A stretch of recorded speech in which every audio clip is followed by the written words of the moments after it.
Yep, I think we probably felt we're in a pretty good position coming into today. 300 runs on the board with a few wickets in hand, and probably didn't.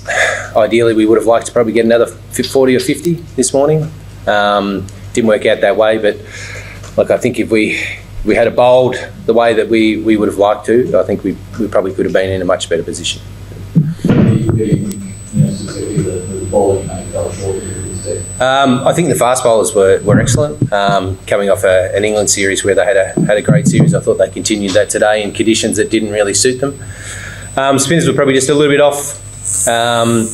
Again, Ramesh Mendez probably hasn't played a red ball game for a few months now, being on an England tour, not playing, and LPL prior to that. So probably fractionally off from a length and line point of view, and Prabhath was probably a little bit off for his usual efforts here. I mean, both of them average in the mid to low 20s at this ground, so I've got no doubt that they'll find a way to fight back and continue to get us back into the game and in a good position.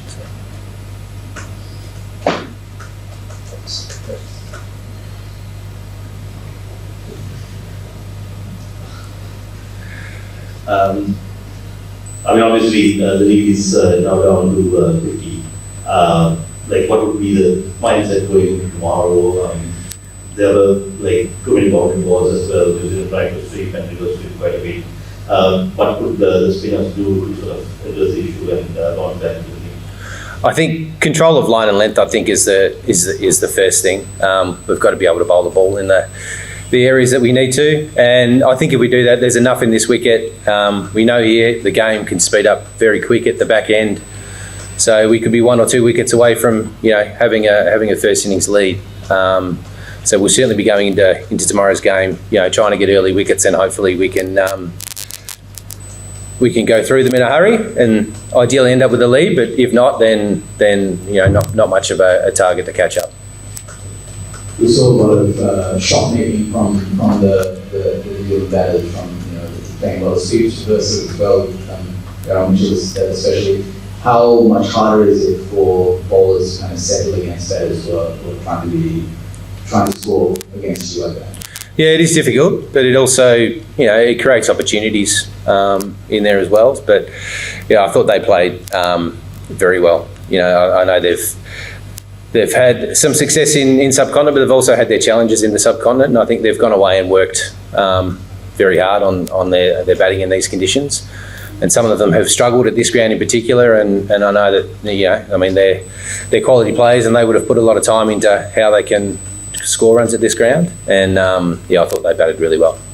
In terms of your bowling plan, you saw Galle, so they have quite a bit of bowling and a bit of success today, and Cummings is there as well.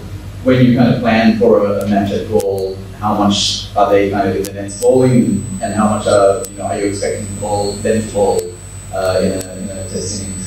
Yeah, they're bowling a lot, and as you say, I mean, Ramesh would have been bowling a lot in England, I'm sure. It's different when you get out in the middle, obviously with the breezes and that, and we bowled a lot out in the middle with those to try and work through those breezes as well, heading into the game. But the pressure of expectation coming into today would have been very high for the spinners as well, and we're probably just a little bit off the mark in there. But as I say, they're very, very proud bowlers who have got a great record here. So I've got no doubt that they'll come fighting back in the next 3 days. This is test cricket, of course, and how much attention would you put to the dot balls that bowled by the spinners? Yeah, a major focus of ours was holding line and length, and that's probably just where we missed out today. So I think if we were able to hold our line and length for longer, it would have been much more difficult for them to rotate the strike that they did, and also the boundary balls as well. So yeah, we play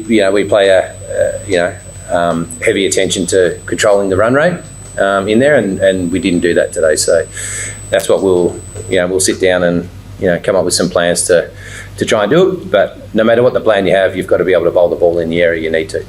Prabhath obviously is not a great turner, but he used to be a great spot bowler.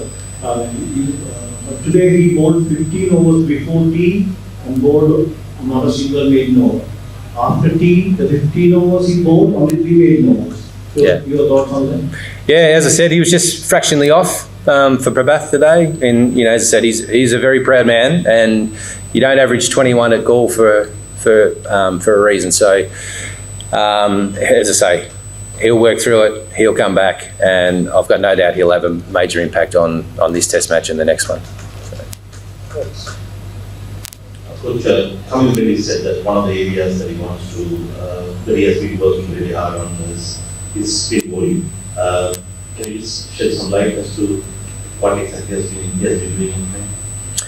Yeah, so I mean, again, probably one of the most talented cricketers in the world. Left arm, right arm, doesn't want for anything with the bat. So he's a busy man because he's got to try and gain control with his left arm and then gain the same control with his right arm. But I think most people see that his right arm is probably slightly ahead of his left arm. So he's working hard, and he has to be the hardest working cricketer in the game because it takes a lot to be able to bowl the ball where you want, as we saw today. And he's been doing a lot of work on his just seam positions for different conditions. These conditions here probably require a slightly different seam position that he was trying to bowl with England. So he's just trying to work through seam positions for conditions.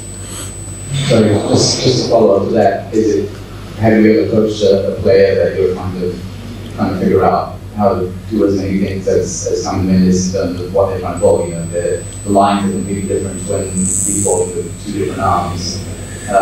What is it like coaching someone who can bowl with both arms? Yeah, it's just a matter of trying to get an understanding of what they're capable of, I suppose, with both arms.